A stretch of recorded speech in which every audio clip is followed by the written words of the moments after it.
और इसका जो मकबरा है, टॉम्ब है, वो लाहौर में ही बनाया गया। एक तो यही क्वेश्चन बन जाता है कि कौन सा मुगल बादशाह था, ठीक है, ऑप्शंस दे देते हैं कि जिसका मकबरा भारत से बाहर बनाया गया था, ठीक है। सो ही वाज जहांगीर, क्योंकि इसका मकबरा भी लाहौर में है, टॉम्ब इसका, इसको वहां दफनाया गया था। और क्यों? क्योंकि ये ज्यादातर वहीं रहता था, ठीक है। ही मोस्टली लिव्ड इन लाहौर, ठीक है। तो वहां पे उसने अपने जो गार्डन्स हैं, बिल्डिंग्स हैं, ठीक है, बहुत ज्यादा उसने तैयार किए थे, सजाता था उनको। वहां पर ज्यादातर उसका मन जो है वहीं पे रहता था, मतलब लगाता था ये सारी चीजें। तो कहीं ना कहीं जहांगीर के ऊपर क्वेश्चन ये आ जाता है कि उसका मकबरा, कौन सा मुगल बादशाह है जिसका मकबरा भारत से बाहर, ठीक है, आज के टाइम पे भारत से बाहर है। तो आज के टाइम पे लाहौर इंडिया में नहीं, वो पाकिस्तान में, ठीक है। तो ये आपने ध्यान रखना है।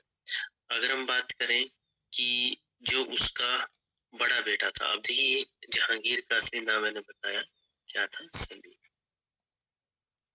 ये अकबर का बड़ा बेटा था, पहली, ठीक है, औलाद थी अकबर की, पहला बेटा था। और जब ये बना तो जहांगीर का पूरा नाम क्या बताया था मैंने? नूरुद्दीन मोहम्मद जहांगीर। नूरुद्दीन, लंबे चौड़े नाम है, नूरुद्दीन मोहम्मद जहांगीर, बट फेमस तो ये जहांगीर के नाम से हुआ था, बट पूरा नाम ये था नूरुद्दीन मोहम्मद जहांगीर, ठीक है। जब ये राजगद्दी पे बैठा तो इस नाम से बैठा, असली नाम इसका सलीम था। रहता ये कहाँ था? ज्यादातर लाहौर में, ठीक है, यही पे इसका मकबरा बनाया गया था। अब देखिए इनके समय पे अब एक सिख गुरु भी मतलब वो पिक्चर में आते हैं, तो वो कौन से सिख गुरु थे जो पिक्चर में आए?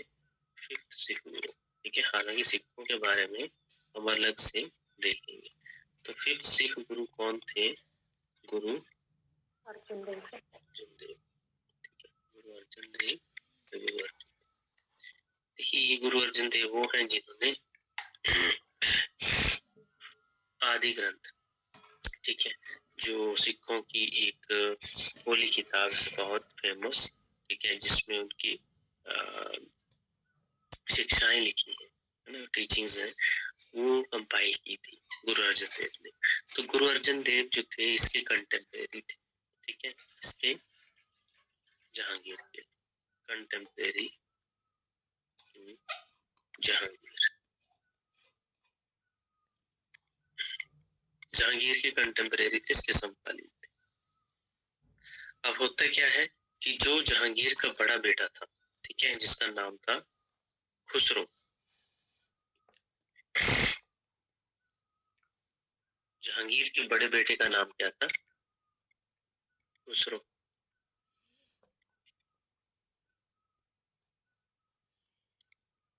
अब ये है एल्डेस्ट सन ऑफ जहांगीर, ठीक है। अब ये जो बड़ा बेटा है जहांगीर का, खुसरो, ये कहा जाता है कि इसने अपने ही पिता के खिलाफ, मतलब अपने जहांगीर जो उसका फादर है उसी के खिलाफ जो है, उसी के अगेंस्ट जो है वो विद्रोह कर दिया था, ठीक है। अब इस विद्रोह का जिम्मेवार जो है वो जहांगीर किसको मानता है? गुरु अर्जुन देव को मानता है, जो फिफ्थ सिख गुरु थे, ठीक है, कि उसने खुसरो को भड़काया है, उसने उसकी हेल्प की है, उसने जो है मेरे खिलाफ उसको खड़ा कर दिया है। सो यही कारण था कि गुरु अर्जुन देव को, ठीक है, 5 दिन टॉर्चर किया उसको, 4-5 दिन, और उसके बाद गुरु अर्जुन देव को फांसी के तख्ते पे लटका दिया जहांगीर, ठीक है। अब देखिए ये तो पता है, ये तो क्वेश्चन बनता है कि जहांगीर ने किस गुरु को, या गुरु गोविंद सिंह, सॉरी, गुरु अर्जुन देव को किसने जो है फांसी के तख्ते पे लटकाया था, ठीक है। तो 5 दिन टॉर्चर किया है ना उसको, और उसके बाद वो नहीं माने तो उसके बाद फांसी के तख्ते पे लटका दिया था। वो कारण क्या था? कारण ये था कि जो बड़ा बेटा था खुसरो, वो कहीं ना कहीं उसके प्रभाव में आ गया था, ठीक है, गुरु अर्जुन देव के, और उसका मानना था जहांगीर का कि मेरे बेटे को भड़काया है, जो कि मेरे खिलाफ खड़ा होके मेरे ही खिलाफ विद्रोह कर रहा है। तो इसी कारण से उसने जो है उसको टॉर्चर करके उसको बंदी बना करके लटका दिया था फांसी पे। ठीक है जी, ये याद रखना है कि क्यों लटकाया था और ये कौन थे, तो ये आपने याद रखना। इसके बाद अगर हम बात करें, एक नाम आता है राणा अमर सिंह, जो कि महाराणा प्रताप मेवाड़ के जो थे उनके बेटे। ठीक है, ये कौन है? जैसे आपने अकबर के टाइम पे महाराणा प्रताप पढ़ा, वैसे ही यहाँ पे उनके बेटे महाराणा, इसको राणा महाराणा अमर सिंह। तो ये राणा अमर सिंह कौन है?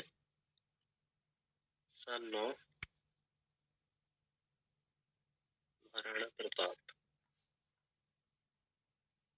ठीक है, जो मेवाड़ के राजा थे।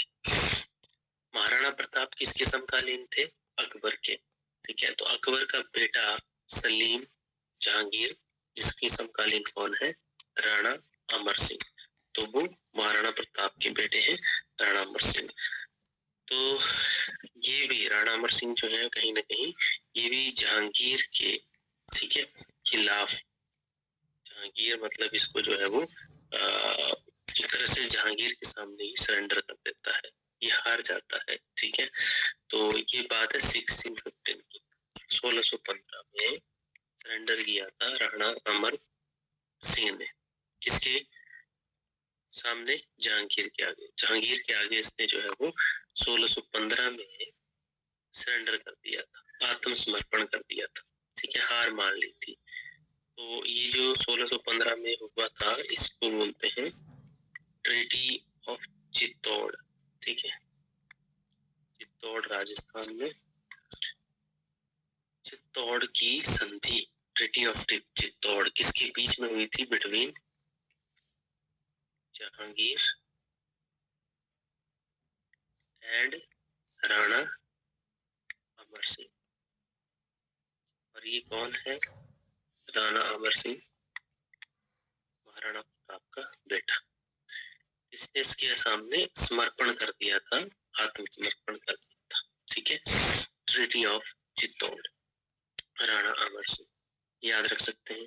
फिर नेक्स्ट अगर बात करें अमर सिंह का बेटा, अमर सिंह का बेटा आगे करण सिंह, वो जो है वो मुगल दरबार, ठीक है, उसको जो है वो मनसबदार बना दिया था। ठीक है, इसका जो बेटा है आगे राणा अमर सिंह का, दैट इज करण सिंह, इसका भी आगे बेटा है महाराणा प्रताप का पोता, इसको मुगल कोर्ट में मनसबदार बना दिया गया। एक तरह से अब इनके लिए काम करने लग गए, मनसबदार इन मुगल कोर्ट। ठीक है, तो क्वेश्चन ज्यादा इम्पोर्टेंट यहाँ बन जाता है कि कल को क्वेश्चन आए कि ये संधि, चित्तौड़ की संधि कब हुई थी और क्या था इस संधि में। ठीक है, तो इसमें महाराणा प्रताप के बेटे राणा अमर सिंह ने जहांगीर के आगे आत्मसमर्पण किया था 1615 में। ठीक है, और उसका जो बेटा है उसको उसके मुगल दरबार में मनसबदार बना दिया गया था, करण सिंह को। चलिए, इसके अलावा सर ये करण सिंह कौन बताया आपने? करण सिंह देखिए, ये इसका ही बेटा है राणा अमर सिंह, ये अमर सिंह का बेटा है, मतलब महाराणा प्रताप का पोता है। ये राणा अमर सिंह उसका बेटा है, राणा अमर सिंह का आगे बेटा है करण सिंह। जो करण सिंह है ये मनसबदार मुगल कोर्ट में बना दिया गया था।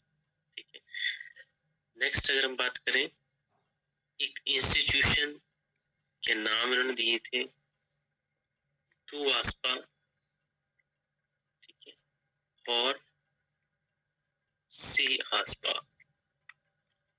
अब ये क्या है? ठीक है, दो आसपा, सी आसपा, ये इंट्रोड्यूस किए गए थे जहांगीर के शासनकाल में, जिसमें जैसे आपको बताया था मैंने जप्ती सिस्टम अकबर के समय पे, तो जो नोबल्स होते थे, ठीक है, उनकी जैसे सवार रैंक है वो इंक्रीज किया जा सकता था, ठीक है। दो आसपास ही आसपास जो है इसने एक एडवांसमेंट की थी, ये जो है वो एक एडवांसमेंट थी, ठीक है, जहांगीर ने की थी, जो आ, किसी भी मनसबदार का जो सवार रैंक है, ठीक है, मनसबदार का जो सवार रैंक है उसको बढ़ाया जा सकता था इनके द्वारा, दो आसपास सी आसपास, ठीक है। अब दो आसपास सी आसपास का मतलब ये है कि ऐसे इंस्टीट्यूशंस हैं, एक तरह से ये एक संस्थान बनाए गए थे, ठीक है, जहाँ पे सेवाएं देने के लिए सवार का रैंक जो है वो इंक्रीज किया जाता है। मतलब ये मनसबदारी में अमेंडमेंट बोल सकते हैं हम इसको, ठीक है। कि जहांगीर ने सवार रैंक को इंक्रीज करने के लिए, ठीक है, उनकी एफिशिएंसी को बढ़ाने के लिए, ठीक है, उनको गतिमान बनाने के लिए उसने दो आसपास सी आसपास नामक जो है वो संस्थान बनाए थे, जहाँ पे उनको सेवा करने के लिए, मतलब उनकी जो सर्विसेज है वो प्रोवाइड की जा सके, और ये वाले डायरेक्ट मनसबदारी सिस्टम से जो है वो जुड़े हुए हैं, ठीक है। तो कल को क्वेश्चन आए तो पता होना चाहिए कि किसके समय काल के हैं और ये किस एज से एसोसिएटेड है। दो आसपास ही आसपास जो है ये एक इंस्टीट्यूशंस है, इंस्टीट्यूशंस बनाए थे उसने, मतलब ये संस्थान बनाए थे जिसमें सवार रैंक से जो है किसी मनसबदार को उसका रैंक इंक्रीज किया जाए, बट विदाउट एनी मतलब बोल सकते हैं कि जाट रैंक को इन्फ्लुएंस किए बिना, उसको प्रभावित किए बिना सवार रैंक को इंक्रीज किया जा सकता था, ठीक है।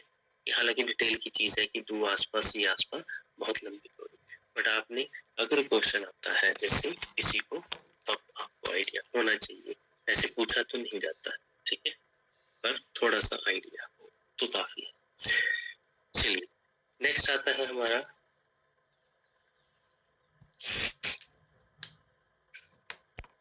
अब एक नाम आता है, ठीक है, कि जो जहांगीर का सबसे बड़ा फेलियर जो था, ठीक है, वो था 1639 में, ठीक है, कंधार में एक फेलियर हुआ था, मतलब उसको एक हार का सामना करना पड़ा था। हालांकि देखिए वो शाहजहां के टाइम पे हुआ था, मतलब मुगलों की अल्टीमेटली हार हुई थी, बट शुरुआत जो है वो जहांगीर ने की, ठीक है। कंधार, देखिए कंधार हो या गंधार हो एक ही बात है। कंधार, कंधार कहाँ है, तो ये आपका अफगानिस्तान, ठीक है, काबुल में पड़ता है कंधार, जहाँ पे आपने महाजनपद पढ़े थे तो वो गंधार तक्षशिला की राजधानी थी, ठीक है।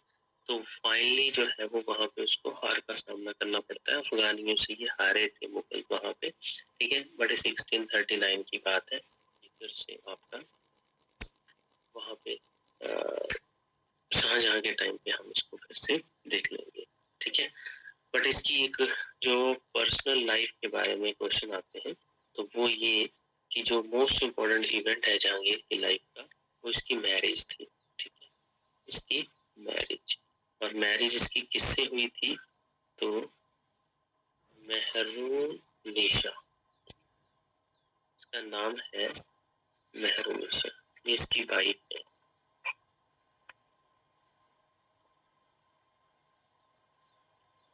ठीक है। बट जहांगीर की वाइफ तो नूरजहां थी, ठीक है। तो ये देखिए उसका असली नाम था, ये नूरजहां का असली नाम क्या था, मेहरुनिशा, ठीक है। एक्चुअल में ये जो महिला है ये विडो है, ठीक है, ये विडो ऑफ अली कुली खान, ठीक है, इनकी विडो है, ठीक है। और एक्चुअल में इनका नाम था अली कुली खान, बट इनको शेर अफगानी के नाम से जानते थे, ये अफगानी था, ठीक है, शेर अफगानी। तो इनकी वाइफ थी ये, जो कि जब ये शेर अफगानी मर गया तो उसके बाद जहांगीर ने इसके साथ शादी की थी मेहरुनिशा। अब ये जो मेहरुनिशा है ये इनको टाइटल दिया गया था, ठीक है, जो मेहरुनिशा है इन्हीं को टाइटल दिया गया था नूरजहां का, ठीक है। और ये दिया किसने था? शाहजहां ने दिया, ठीक है, नूरजहां। क्योंकि नूरजहां जो है, सॉरी, जहांगीर जो है वो नूरजहां से काफी ज्यादा लगाव रखते थे, काफी ज्यादा प्यार रखते थे। तो जो नूरजहां है, ये ध्यान रखना आपने कि अभी ये भी होता है कि नूरजहां के आने से, ठीक है, नूरजहां के आने से उसकी लाइफ में बहुत चेंजेस देखने को मिलती हैं, बहुत बदलाव होते हैं। बदलाव कैसे? इन द सेंस कि वो एक तरह से उसका गुलाम बन गया, ठीक है। ऐसे हम बोल नहीं सकते गुलाम, बट क्या होता था कि जो नूरजहां है वो अपने फैसले जो है वो जहांगीर के आगे रख देती थी, और जहांगीर जो है उसकी बात को टालता नहीं था, ठीक है। जहांगीर जो है वो उसकी बात को बहुत ज्यादा अहमियत देता था, ठीक है। उसका बोलने का मतलब ये है कि नूरजहां जो है वो इनडायरेक्टली रूल करने लग पड़ी थी, ठीक है, in the name of Jahangir. तो ये काफी ज्यादा इम्पोर्टेंट है कि नूरजहां जो है इसके नाम के सिक्के भी चला दिए थे जहांगीर ने, ठीक है। और इनके नाम से बहुत सारे ऐसे फैसले थे जो जहांगीर नहीं चाहता था बट नूरजहां चाहती थी, तो वो होने लगे। तो इट मीन्स जो नूरजहां है वो कहीं ना कहीं उसने उसकी जिंदगी में आने के बाद बदलाव किया। तो नूरजहां जो है वो जहांगीर के लिए एक तरह से काफी ज्यादा इम्पोर्टेंट बन जाती है, ठीक है। अब ऐसा भी नहीं है कि वो बाद में देखिए जब इसके बेटे आएंगे आगे, तो अब वो नहीं चाहती थी कि शाहजहां वो शासक बने, ठीक है, क्योंकि नूरजहां का बेटा नहीं था वो, ठीक है। बट ये कैसे न कैसे मतलब क्या हुआ बाद में ये चीज देखेंगे। बट नूरजहां जो है वो बहुत ज्यादा इसने इसकी लाइफ को प्रभावित किया था, ठीक है। इसके अलावा इसने जैसे शालीमार गार्डन, निशांत गार्डन कश्मीर में, ठीक है, ये बनाया था, ठीक है। और ये भी कहा जाता है इनके बारे में कि चेन ऑफ जस्टिस, ठीक है, इसने आगरा में अपने महल के बाहर चेन ऑफ जस्टिस लगाई थी, ठीक है। बोलते हैं ना चेन ऑफ जस्टिस, ये क्या है? न्याय की जंजीर। तो ये न्याय के लिए जंजीर लगाई थी। अब ये न्याय की जंजीर क्या है? देखिए इसका मानना था कि लोगों को जब भी कोई पीड़ित हो, जब कोई किसी को जस्टिस चाहिए, न्याय चाहिए, राजा के पास वो फरियाद लेके आता है, तो वो डायरेक्टली जो है वो अप्रोच नहीं कर पाता है कई बार, ठीक है। मेरे पास जहांगीर सोचता है, तो इसने क्या किया था, इसने अपने दरबार में बाहर ही, जैसे होता है कि रास्ते में ही जो है वो पैलेस के बाहर ही वो आए और वो उस चेन को खींच दे। जैसे वो खींचते थे वैसे ही उसकी घंटी जो है, आवाज जो है वो उस तक पहुंचती थी, ठीक है। तो उसको पता लग जाता था कि कोई जस्टिस की डिमांड कर रहा है, किसी को न्याय की जरूरत है। तो शीघ्र ही वो जो है वो उस आदमी को बुलाता था और पूछता था कि क्या है, क्या चीज की जरूरत है, क्या आपके साथ इनजस्टिस हो रहा है। तो ये जो चेन ऑफ जस्टिस है, कई बार क्वेश्चन आता है कि किस मुगल बादशाह ने न्याय को जंजीरों में बांध के रखा, ठीक है। तो ये जंजीरों को बांधने का मतलब ये है कि चेन ऑफ जस्टिस है, वो अगर किसी को जस्टिस चाहिए होता था तो वो क्या करता था, जंजीर को खींचता था और वो उसकी जो बेल है वो उसको सुनाई देती थी डायरेक्टली उसके कोर्ट में।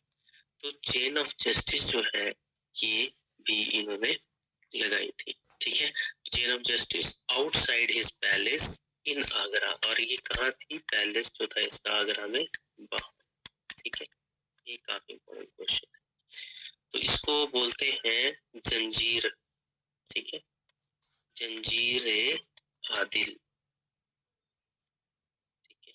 जंजीर आदिल का मतलब है जस्टिस के लिए, न्याय के लिए, ठीक है। इस भाषा में, पर्शियन भाषा में जंजीर आदिल कहा गया है, ठीक है। इसके अलावा इसने बहुत सारे गार्डन बनाए थे, जैसे मैंने आपको बताया अभी शालीमार गार्डन। देखिए काफी ज्यादा ये शौकीन था गार्डन का, बिल्डिंग्स का, पेंटिंग्स का इवन, ठीक है, बहुत ही ज्यादा। तो शालीमार गार्डन निशांत गार्डन, ये कहाँ है? तो आज भी आपको देखने को मिलेंगे ये शालीमार गार्डन, निशांत गार्डन, ठीक है, कश्मीर। ये जहांगीर ने बनवाए थे। इसके अलावा यहाँ पे जो ब्रिटिशर्स हैं, अंग्रेज हैं, उनके एम्बेसडर भी यहाँ पे आए थे, ठीक है। एम्बेसडर ऑफ इंग्लिश किंग, अंग्रेजी राजा, उनके राजदूत भी आए। उस किंग का नाम है जेम्स बॉन्ड, ये भी इम्पोर्टेंट नाम है, ठीक है। जब अंग्रेज पहली बार भारत में आए तो वो शाहजहां के टाइम पे आए थे, सॉरी जहांगीर के टाइम पे आए थे, और वो जो है इंग्लिश जो किंग है राजदूत, ठीक है, जेम्स बॉन्ड के राजदूत थे, वो थे कैप्टन हॉकिंस, कैप्टन हॉकिंस, ठीक है, ये थे पहले, और ये आए थे लगभग 1608, ठीक है, से 1611 के आसपास बीच में ये आए थे कैप्टन हॉकिंस, भारत में आए थे। अब देखिए जहांगीर ने इसको इंग्लिश खान से नाम से पुकारा था, इंग्लिश खान, ठीक है, क्योंकि इसने इसको मनसबदार बना लिया था 3 साल के लिए। जब ये यहाँ रहा था तो इसको मनसबदार बना दिया था। तो कैप्टन हॉकिंस जो कि इस समय इस दौरान आए थे, जहांगीर ने उसको मनसबदार बना लिया 400 जाट का, और उसको इंग्लिश खान कहा था, ठीक है। इसके अलावा एक और आदमी आया था सर थॉमस रॉय, ठीक है, सर, ये भी आया था Thomas Roy, sir Thomas Roy, ये आया था 1615 से 19, 1615 से 19, इसने भी इसके दरबार को विजिट किया था, ठीक है। फिर इसके अलावा यहाँ पे एक पोर्टुगीज भी आया, पोर्टुगीज नहीं सॉरी डच, ठीक है, जो नीदरलैंड है आज, नीदरलैंड के लोग, डच, वो भी आया था, फ्रांसिस्को बेलसर्ट। बट ये जो दोनों नाम है वो काफी इंपॉर्टेंट है, ये ब्रिटिशर्स हैं दोनों, इंग्लिश, ठीक है, अंग्रेज हैं ब्रिटेन के। कैप्टन हॉकिंस पहले आया, फिर सर थॉमस को आया। अब देखिए जो कहानी एसोसिएटेड है इसके साथ, वैसे तो देखिए ये जो कैप्टन हॉकिंस है, अब ये एक नॉर्मल बंदा तो नहीं है, ये है राजदूत, और इसको पता है कि कहीं पे भी जाना है तो किसी को इम्प्रेस करने के लिए बहुत ज्यादा डिप्लोमेटिक बात करनी पड़ेगी, बहुत ही ज्यादा चापलूसी करनी पड़ेगी। इसको पता था कि जो जहांगीर है वो पेंटिंग्स का बहुत शौकीन है, तो पेंटिंग्स के लिए इसने, कैप्टन हॉकिंस ने एक पेंटिंग लेके गया था ये, ठीक है, बहुत ही खूबसूरत पेंटिंग, और इससे जो है वो जहांगीर बहुत प्रभावित हुआ, ठीक है। बट जहांगीर के सामने जब ये रखी, 2 चीजें लेके गया था, ये घड़ी लेके गया था और एक पेंटिंग लेके गया था। पेंटिंग जो है घड़ी से ज्यादा प्रभावित तो वो हुआ नहीं, बट पेंटिंग से ज्यादा प्रभावित हुआ, ठीक है। फिर उसने उसको इनवाइट किया डिनर के लिए, तो इस तरह से ये चीजें चली, और बाद में इसको खुश होकर इसने मनसबदार भी बना लिया था, और इंग्लिश खान का टाइटल दिया था, ठीक है। तो इंग्लिश खान अगर बात करें, कई बार क्वेश्चन आए, ठीक है, कि इंग्लिश खान किसको दिया था टाइटल और किसने दिया था, तो वो कैप्टन हॉकिंस है, जो पहली बार, ठीक है, जहांगीर के समय काल में आए थे, और इसने खुश होकर किया था ये सारी चीजें। कहा तो ये भी जाता है कि उसने एक टेस्ट भी लिया था उसका, ठीक है, पेंटिंग्स को लेके, क्योंकि वो बहुत ज्यादा पेंटिंग्स को लेके बहुत ज्यादा क्यूरियोसिटी थी उसमें, ठीक है, तो बहुत सारी चीजें उससे जुड़ी हुई हैं। तो इंग्लिश खान के नाम से भी कैप्टन हॉकिंस को जाना जाता है, और मनसबदार भी को इसने बना दिया था। इसके अलावा सर थॉमस रॉ ये भी आया, तो एग्जैक्टली यहाँ पे क्या करने की कोशिश कर रही है, ठीक है, ब्रिटेन, यहाँ पे ट्रेड के लिए परमिशन ले रही, और सबसे पहले ट्रेडिंग के लिए परमिशन दी भी जहांगीर ने थी, ठीक है, सूरत में पहली कंपनी स्टैब्लिश करने के लिए, क्योंकि जहांगीर ने उसको परमिशन दे दी थी उन्हें, ठीक है। तो जो सर थॉमस रॉ के जो एफर्ट्स थे, ठीक है, वो पहले जहांगीर से मिला, फिर इंग्लिश फैक्ट्रीज जो है वो एस्टेब्लिश हुई, ठीक है। लाइक सबसे पहले इंग्लिश फैक्ट्री कहाँ एस्टेब्लिश हुई थी? 1615 के आसपास सूरत में, ठीक है। ये भी याद रखना, बाद में चलो डिस्कस हो गई। चलिए, इसके अलावा एक इटालियन ट्रैवलर भी आया था, ठीक है। देखिए इटालियन ट्रैवलर कौन था, उसका नाम मैं लिख देता हूँ। इटली का भी एक यात्री आया था इसके टाइम पे। तो कहीं ना कहीं यहाँ पे यूरोपियंस जो है वो आना शुरू हो चुके थे।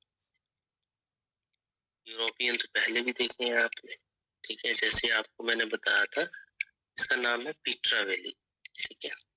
पीट्रा वैली, इटालियन ट्रैवलर, ये भी आया था, ठीक है। तो अब ये क्यों आ रहे हैं? क्योंकि यहाँ पे यूरोपियंस ने रास्ता ढूंढ लिया है। यूरोपियंस यहाँ आएंगे तो वो ट्रेडिंग पर्पस के लिए आ रहे हैं, क्योंकि देखिए यूरोपियन जो है वो व्यापार जो है वो करना चाहते हैं, बढ़ाना चाहते हैं, क्योंकि वो कहीं ना कहीं कुछ चीजें थी जिनकी उनकी डिमांड थी, वो जो भारत में ही मिल सकती थी। जैसे कहा जाता है कि वो लोग यहाँ आए क्यों थे, तो शुरुआती लोग ये मानते हैं कि यहाँ पे मसालों के लिए, स्पाइसेस, जो मसाले होते हैं, स्पाइसेस हैं, उनके लिए यहाँ पे आए थे, ठीक है। उसके अलावा उन्होंने बाद में यहाँ पे इंटरेस्ट दिखाया, लाइक नील जो अपने कपड़ों के लिए वो डिजाइन के लिए तैयार करते थे, तो वहां से वो इंग्लैंड में नहीं तैयार होता था, तो इसलिए इन्होंने बहुत ज्यादा इंटरेस्ट दिखाया। और बाद में धीरे धीरे यहाँ पे जब रहे तो यहाँ की पॉलिटिक्स, यहाँ की राजनीति समझने लगे और वो एस्टेब्लिशमेंट उन्होंने कर ली, ठीक है, राज करना शुरू कर दिया। इसके अलावा यहाँ पे एक और बात आती है कि टोबैको, ठीक है। टोबैको जो है उसकी खेती, टोबैको कल्टीवेशन, ये भी देखने को, ठीक है। टोबैको कल्टीवेशन ये स्टार्ट हुई इसी के टाइम पे। तो जहांगीर के समय पे पहली बार तंबाकू की खेती देखने को मिली। और ये तंबाकू के बीज जो है वो कौन लाया था? तो पोर्टुगीज लाए थे, ठीक है। जैसे अभी एनडीए का पेपर हुआ था, उसमें ये क्वेश्चन पूछा गया था, ठीक है। वैसे ये नहीं पूछा गया था, उसमें पूछा गया था मेज, ठीक है। तो ये भी ध्यान रखना कि जो मेज की कल्टीवेशन है पहली बार किसने की थी इंडिया में, तो वो पोर्टुगीज थे, ठीक है। तो क्वेश्चन एनडीए का तो ये था, मेज के लिए पूछा था, मगर टोबैको का भी पूछे तो वो भी पोर्टुगीज। ये ध्यान रखिएगा कि यहाँ पे हम बात कर रहे हैं, चाहे तंबाकू की बात करें, चाहे वो मेज की बात करें, मक्के की, ये पुर्तगालियों ने ही इंट्रोड्यूस किया था। सो पुर्तगालियों ने इंट्रोड्यूस तो किया, इसके बीज तो लाए, यहाँ पे खेती हुई, बट पहली बार कब हुई थी? जहांगीर के ही शासनकाल में, ठीक है। तो तंबाकू की खेती शुरू की गई थी पुर्तगालियों के द्वारा इस समय पे, और इन्हीं के द्वारा यहाँ पे किया। हालांकि जहांगीर ने जो है वो तंबाकू के पीने पे, ये हुक्का जो स्मोकिंग होती है इसकी, वो उसने बैन किया था, ठीक है। जहांगीर ने प्रोहिबिट किया था स्मोकिंग, यूज ऑफ तंबाकू, ठीक है। 1617 के आसपास इसने तंबाकू को, स्मोक को बैन किया था अपने शासनकाल में। जैसे मैंने आपको अकबर के टाइम पे बताया था कि वहां पे जैसे बीफ वगैरह, क्योंकि वो रिलीजियस मैटर्स के ऊपर ज्यादा बिलीव करता था, तो बीफ है ना, जैसे एनिमल्स को काटना सर्टेन डेज पे उसने बैन भी कर दिया था। वैसे ही यहाँ पे स्मोकिंग के लिए इसने बैन किया था, ठीक है। बट खेती तो साइमल्टेनियसली शुरू हो चुकी थी, तो ये कहीं ना कहीं प्रभाव देखने को मिलता है। मेज जो तंबाकू हो, ये पोर्टुगीज ही इसका बीज लाए थे, ठीक है। It was brought by the Portuguese during the, ठीक है, शासन काल ऑफ रेन ऑफ जहांगीर। ये कुछ जहांगीर की चीजें हैं जो आपने याद रखनी है। इसके अलावा देखिए, मैंने जैसे कि बताया कि नूरजहां का कितना ज्यादा प्रभाव था, ठीक है, इसकी लाइफ में। तो she had great influence on Jahangir life, ठीक है। इसलिए बहुत ज्यादा प्रेम जो है उनके बीच में था, इसलिए उसने कहीं ना कहीं जो बादशाह बेगम, ठीक है, अब बेगम जो है इनकी, उनको बादशाह के नाम से जाने लगा, तो सोचो कितना ज्यादा इनका वो आपस में अंडरस्टैंडिंग थी। सो स्टेटस ऑफ बादशाह बेगम दिया गया। इसके अलावा मैंने बताया कॉइन्स जो थे उसमें रॉयल फरमान जो होते थे या उनके कॉइन्स थे जहांगीर के शासनकाल में, जो भी शाही ऑर्डर जाते थे उसमें नूरजहां का नाम भी हुआ करता था। ठीक है, जहांगीर का नाम बाद में, पहले नूरजहां का नाम होता था। ठीक है, तो ये रॉयल फरमान एक्चुअल में कहीं ना कहीं उसके प्रभाव से आते थे, उसी के ऑर्डर से आते थे एक्चुअली। ठीक है, तो कॉइन्स में उसका नाम था, तो कहीं ना कहीं एक बहुत अच्छी पोजीशन जो है वो उसको मिल चुकी थी जहांगीर के दरबार। ठीक है, हालांकि पहले रानियों को कोई पूछता नहीं था, बट जहांगीर ने अपनी वाइफ को बहुत ज्यादा अहमियत दी थी। ठीक है, और वो बहुत अच्छी पोजीशन जो है वो ली गई थी। ठीक है, उसके द्वारा। चलिए, तो ये याद रखिएगा। बाकी देखिए, ये जो खुर्रम है, खुर्रम कौन है? खुर्रम इसका बेटा जहांगीर का, वो खुर्रम एक्चुअल में इसका नाम है, बट जब ये बनेगा शासक तो शाहजहां के नाम से फेमस हो। तो शाहजहां का असली नाम था खुर्रम। ठीक है, जो बाद में शाहजहां के नाम से फेमस हुआ। तो अब नूरजहां और उसके जो फादर हैं नूरजहां के, और ये जो खुर्रम है, ठीक है, इनके बीच में कुछ बनती नहीं थी, बट बाद में नूरजहां ने ही ये रिकमेंड किया था कि खुर्रम को शासन करने दे। ठीक है, हालांकि शुरुआत में नहीं बनती थी, बट बाद में उनके बीच में ठीक बन गई थी। तो शाहजहां को राजगद्दी पे बिठाने का कहीं ना कहीं जो श्रेय है वो इसी को जाता है, नूरजहां को। नूरजहां के कहने पर ही उन्होंने खुर्रम को राजगद्दी पे बिठाया था जहांगीर ने। ठीक है, जब वो खत्म मतलब मर गया था। ठीक है, तो ये भी ध्यान रख सकते हैं। तो अल्टीमेटली नूरजहां जो है वो अपनी हर बात को मनवाना जानती थी। ठीक है, और वो मानता भी था उसकी बात को। चलिए, नेक्स्ट आता है शाहजहां। ठीक है, अब शाहजहां का असली नाम मैंने बताया आपको क्या है, 1628 से लेकर 1658, ये जो 30 साल है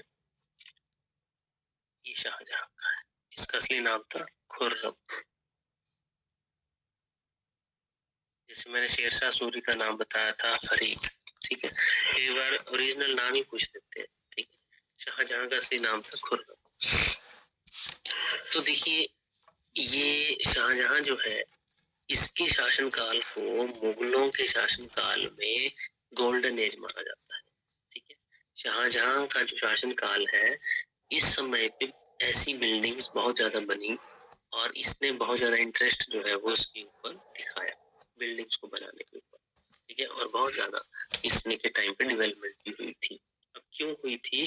क्योंकि जो शाहजहां था वो चाहता था कि मैं, ठीक है, अपने साम्राज्य को बिल्डिंग्स के थ्रू, ठीक है, मतलब बिल्डिंग्स बनेंगी तो कल को ये साम्राज्य जो है वो और ज्यादा मजबूत होगा। इसलिए गोल्डन एरा भी कहा जाता है इसको। ठीक है, स्वर्णिम युग भी कहा जाता है इनके समय को, मुगलों के समय। ठीक है, सो बहुत ही अच्छा, मतलब बोल सकते हैं कि योग्य ये जनरल था, कमांडर था, और अच्छा प्रशासक भी था, एडमिनिस्ट्रेटर भी था। तो इसने मुगल जो कैपिटल है ये आगरा से दिल्ली शिफ्ट की थी। ठीक है, तो पहले मुगलों की कैपिटल जो थी वो आगरा थी, बट इसने जो है वो दिल्ली शिफ्ट कर दी। ठीक है, और वो क्यों की थी? क्योंकि इसने वहां पे लाल किला, रेड फोर्ट, ठीक है, रेड फोर्ट इसने बिल्डिंग वहां बनाई थी। और भी बहुत सारी बिल्डिंग्स दिल्ली में इसने बनाई है, तो उसमें से मुख्य रेड फोर्ट है। तो ही शिफ्टेड द कैपिटल, पहला ही काम इसने ये किया, shifted the capital from Agra to Delhi. Agra से दिल्ली इसने शिफ्ट कर दी थी रात। ठीक, अब जो आगरा है उसको शाहजहानाबाद भी इसने नाम दिया था अपने टाइम पे, अपने नाम से शाहजहानाबाद 1648 में ऐसा ही किया था इसने। बट इसको देखिए बहुत सारे रिवोल्ट का, मतलब बहुत सारे विद्रोह भी इसको फेस करने पड़े थे अपने टाइम पे। ठीक है, जैसे शाहजहां की पॉलिसी थी कि वो दक्कन का, जो डेक्कन का एरिया है उसको जो है वो कहीं ना कहीं एनेक्स करे, उसको जो है वो छीने। ठीक है, उसके वो हत्याएं, जैसे मैंने आपको बताया भी था, ये शाहजहां ने जो है वो अहमदनगर को किए थे ना, हमने वो अहमदनगर, गोलकोंडा ये वाले किए थे। तो उसमें और औरंगजेब की जो डेक्कन पॉलिसी के तहत ये उन्होंने हथियार लिए थे, उनसे छीन लिए थे। ठीक है, शाहजहां ने ये शुरू किया था डेक्कन पॉलिसी में, जिसमें अहमदनगर को एनेक्स किया था। ठीक है, और जो बीजापुर है, गोलकोंडा है, उसने भी कहीं ना कहीं ऑनरशिप को एक्सेप्ट कर लिया था मुगलों की। ठीक है, अब देखो इसमें जब गोलकोंडा आया तो मैंने बताया भी था कोहिनूर डायमंड, याद होगा आपको, कहाँ मिला था ये? गोलकोंडा माइंस में। जो गोलकोंडा माइंस है, जब उसने उनको एनेक्स किया तो कोहिनूर डायमंड शाहजहां के पास था। ठीक है, तो जो डेक्कन को एनेक्स करने की जो पॉलिसी थी शाहजहां की, वो सक्सेसफुल रही, जिसमें अहमदनगर, ठीक है, और गोलकोंडा ये जो है एनेक्स किए थे इसने। और कोहिनूर डायमंड जो है वो उसको, जो गोलकोंडा के वजीर के पास था, वो उससे वो उसके पास आ गया। ठीक है, तो अब शाहजहां के पास है कोहिनूर डायमंड। ठीक है, तो कोहिनूर डायमंड कहाँ मिला था? ये गोलकोंडा, मैंने उस टाइम पे भी बताया था आपको, गोलकोंडा माइंस रायलसीमा आंध्र प्रदेश में मिला था। तो वहां के शासकों के पास था, बट ये इसने जब वहां पे राज करना शुरू किया, उसको हथिया लिया उस एरिया को, तो ये शाहजहां के पास आ गया। इसके अलावा शाहजहां ने जो है वो 1639, ठीक है, कंधार को सिक्योर किया। जब देखिए जो सक्सेसफुल नहीं हो पाया था, मैंने अभी बात की आपसे कि वो जो सक्सेसफुल नहीं हो पाया था कंधार में, ये फेलियर था, तो ये शाहजहां के टाइम की बात है। ठीक है, तो मुगलों की जो एक हार मानी जाती है, शाहजहां ने कंधार को सिक्योर करने के लिए लड़ाई की थी, कंधार के एरिया को। ठीक है, बट हालांकि वो सफल नहीं हो पाया। चलिए, तो जो इम्पोर्टेंट चीज ये है कि इसने कंधार में तो सफलता नहीं पाई, बट ये जो साउथ का जो डेक्कन की पॉलिसी है उसको अचीव जरूर किया था, उसमें सक्सेसफुल हुआ था। तो ये इम्पोर्टेंट है। बाकी देखिए जो लास्ट 8 साल है 1650 से 58, ये बहुत ही ज्यादा पेनफुल थे इसकी लाइफ के। ठीक है, क्यों? क्योंकि जो इनके 4 बेटे थे शाहजहां के, ये मैंने आपके साथ पहले भी डिस्कस किया होगा। देखिए सबसे बड़ा बेटा था दारा शिकोह, ठीक है, दूसरा था इनका बेटा, आ, 4 थे मतलब, एक था दारा शिकोह, एक था, तीसरे नंबर पे था औरंगजेब, और चौथे नंबर पर मुराद बख्श। ठीक है, शाह शुजा था दूसरा, हाँ दूसरा था शाह शुजा, तीसरा था औरंगजेब, और फोर्थ था मुराद बख्श। तो ये चारों जो बेटे थे, इनके बीच में बार ऑफ सक्सेशन था। क्योंकि शाहजहां चाहता था कि सबसे बड़ा बेटा दारा शिकोह जो है वो आके राजगद्दी संभाले, बट औरंगजेब नहीं चाहता था कि वो बने। ठीक है, अब कारण क्या था कि दारा शिकोह जो था वो थोड़ा फ्लेक्सिबल आदमी था। ठीक है, अकबर की तरह, तो वो धर्म को इतना ज्यादा प्रेफरेंस नहीं देता था, बट औरंगजेब नहीं चाहता था कि मैं वो बने। ठीक है, इसलिए जो है वो कहीं ना कहीं इसने इसको मार दिया था। ठीक है, तो अब शाहजहां तो चाहते कि वो बने, तो शाहजहां ने क्या किया था, सॉरी औरंगजेब ने क्या किया था, शाहजहां को बंदी बना लिया था, और उसको बंदी बना करके कैद करके, ठीक है, अंदर रख दिया था एक जेल में। तो इसलिए जो है वो इम्पोर्टेंट आ जाता है। इसके जो 8 साल थे वो उसके पेनफुल रहे, उसी के खुद के बेटे ने उसको बंदी बना लिया था। ठीक है, और जो दारा शिकोह है उसको भी मार दिया था, उसने अपने बड़े भाई को मार दिया था, रिवोल्ट किए थे। ठीक है, तो उन रिवोल्ट्स को जो है वो हम डिटेल में देखेंगे नेक्स्ट क्लास में कि वो कौन कौन से थे, लड़ाइयाँ हुई थी दारा